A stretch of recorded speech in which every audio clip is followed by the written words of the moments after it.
হাই everyone, মই ৰিংকু আহমেদ। আপোনালোকে চাই আছে ৰিংকু আহমেদ ব্লগছ। তো বৰ্তমান মই আছোঁ হাজোত। তো আজি হাজোত মণিকুট উৎসৱ পালন কৰা হ'ব। ইয়াত আজি প্ৰায় 10,000 মানুহতকৈ অধিক মানুহ সমাবেত হ'ব। আৰু এই মণিকুট উৎসৱত অংশগ্ৰহণ কৰিব অসমৰ জনপ্ৰিয় সংগীত শিল্পী দিক্ষুৰ লগতে দীপলিনা ডেকা আৰু বিভিন্ন অভিনেত্ৰী ইয়াত উপস্থিত থাকিব। তো ভিডিঅ'টো বহুত ইণ্টাৰেষ্টিং আৰু মজা লাগিব। তো আপোনালোকে ভিডিঅ'টো শেষলৈকে চাই থাকিব। আৰু এই মণিকুট উৎসৱত বিভিন্ন জাতি জনগোষ্ঠীৰ লগতে বিভিন্ন ধৰ্মাৱলম্বী লোকসকলে এই মণিকুট উৎসৱত অংশগ্ৰহণ কৰিছে আৰু বিভিন্ন ধৰণৰ স্কুলৰ পৰা ছাত্ৰ ছাত্ৰীসকলে ইয়াত অংশগ্ৰহণ কৰিব। তো ইয়াত দেখিছে মোৰ পিছফালে বেকগ্ৰাউণ্ডত ইয়াত বিভিন্ন ধৰণৰ স্কুলৰ ছাত্ৰ ছাত্ৰী অংশগ্ৰহণ কৰিছে। ইয়াৰ স্কুলৰ ছাত্ৰ ছাত্ৰীসকলে এই মণিকুট উৎসৱত অংশগ্ৰহণ কৰিছে। ক'ৰ পৰা আহিছা? হাজোৰ স্কুলখনৰ নাম আৰু এই একত্ৰীয়া পঞ্চতীৰ্থৰ পৰা আহি এই মণিকুট উৎসৱত অংশগ্ৰহণ কৰিছে। আৰু এই পুৱামক্কাৰ ওচৰৰে পৰা হয়গ্ৰীৱ মাধৱ মন্দিৰলৈ শোভাযাত্ৰা হ'ব আৰু কিছু সময় পিছত আমন্ত্ৰিত অতিথি অৰ্থাৎ দীপলিনা লগতে দিক্ষু ইয়াত উপস্থিত হ'ব আৰু ইয়াৰ পৰা শোভাযাত্ৰা হ'ব। ভিডিঅ'টো বহুত ইণ্টাৰেষ্টিং হ'ব, শেষলৈকে চাই থাকক।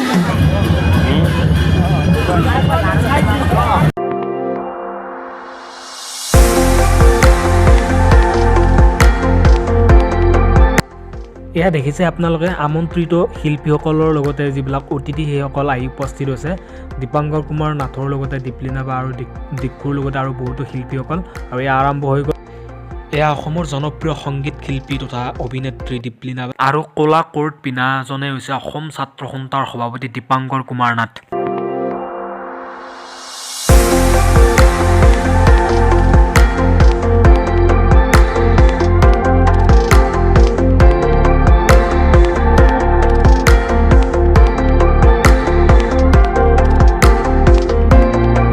ফ্ৰেণ্ডছ, বৰ্তমান মোৰ লগত উপস্থিত আছে হাজো আঞ্চলিক ছাত্ৰ সন্থাৰ কৰ্মকৰ্তা সিদ্দিক।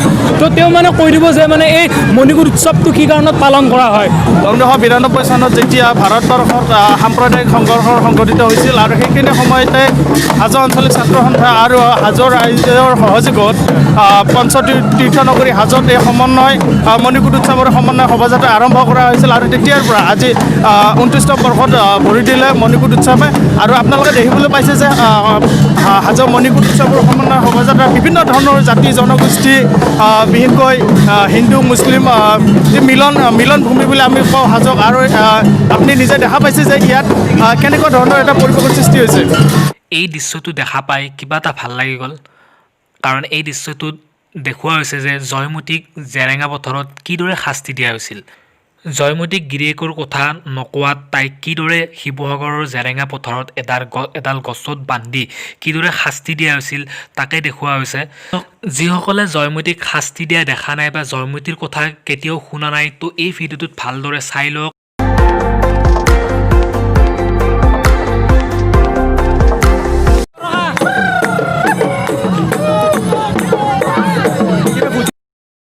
কেনেকুৱা লাগিছে? ভাল লাগিছে, বহুত ভাল লাগিছে। প্ৰত্যেক বছৰে আমি এনেকৈ ডান্স কৰোঁ, সব জনগোষ্ঠী মিলি কিনে আমি এই প্ৰচেছনটো কৰোঁ। খুব ভাল লাগিছে।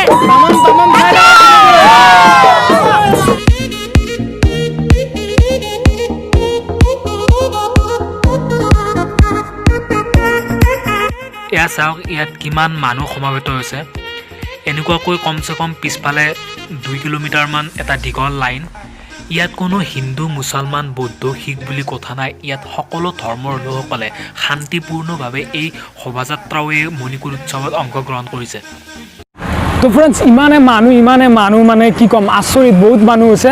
তো তাৰ পৰা মই অলপ দূৰত আহিলোঁ, কাৰণ লগৰ ল'ৰা কেইটামান ইয়াতে আহিছে, সিহঁতক লগ কৰোঁ, তাৰপিছত দেখাই আছোঁ সকলো।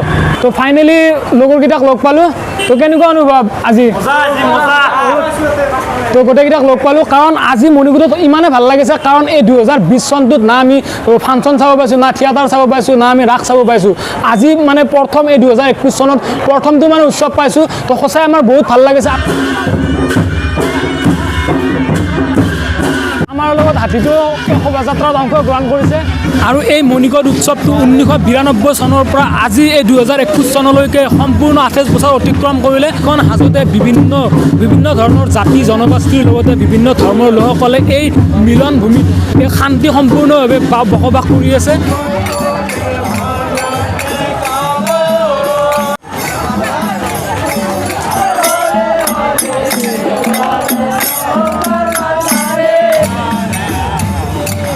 তো তো ফ্ৰেণ্ডছ প্ৰায় আমি 2 কিলোমিটাৰমান খোজকাঢ়িলোঁ আৰু 1 কিলোমিটাৰমান আছে তো আৰু 1 কিলোমিটাৰ অতিক্ৰম কৰাৰ পিছত আমাৰ যিটো ডেষ্টিনেশ্যন অৰ্থাৎ হয়গ্ৰীৱ মাধৱ মন্দিৰ আমি তাত উপস্থিত হ'ম আৰু তাত এখন সভা হ'ব আৰু সেই সভাত যিসকল আমন্ত্ৰিত অতিথি তথা সংগীত শিল্পীৰ লগতে অভিনেত্ৰীসকলে কিছু বক্তব্য ৰাখিব তো সেইখিনিও আপোনালোকক দেখাম তো ভিডিঅ'টো কত স্কিপ নকৰাকৈ আপোনালোকে কণ্টিনিউ কৰি থাকক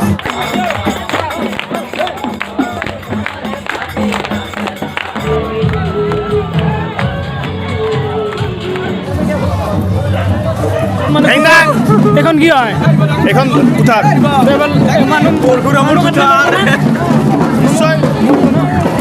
আৰু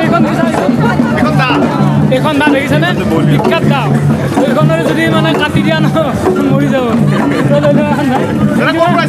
আমি দলে আপোনাৰ কি ব্লগ আছে blog Rinku Ahmed blogs subscribe কৰি ল'বা নিশ্চয় আপোনালোকে ক'ৰ পাইছে আমি ইয়াৰে পাহামালা চুকৰ পাখামেলা চাগৰ ঠিক আছে হা নেক্সট টাইম লগ পাম অ'কে থেংক ইউ দেখা থাকিলে অ'কে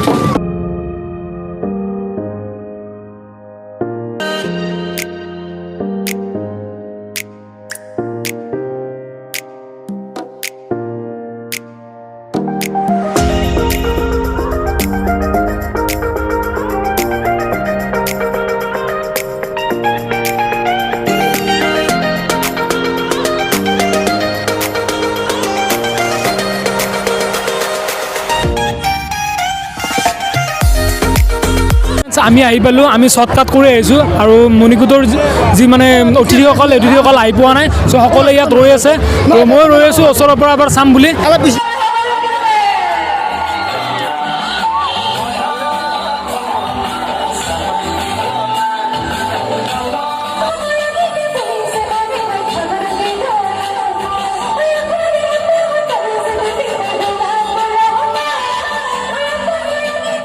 তো ফ্ৰেণ্ডছ আমি এতিয়া তাৰ পৰা পুৱামক্কা আহিলোঁ আৰু পুৱামক্কাৰ পৰা এতিয়া আমি এটা ধুনীয়া জেগালৈ যাই আছোঁ য'ত এখন ফিল্ডত বহুত মানুহ একেলগে সমাগত হৈ ডেন্স কৰি আছে কমচে কম 8-9খন ডাঙৰ ট্ৰাকত ডাঙৰ DJ আনি সকলোৱে একেলগে নাচ গান কৰি আছে আৰু এই ঐতিহাসিক হাজোত ভাতৃত্ববোধ এক আৰু শান্তি সম্প্ৰীতিৰ নিদৰ্শন হিচাপে গোটেই বিশ্বতে যাতে পৰিচিত হয় তাকে আশা কৰিলোঁ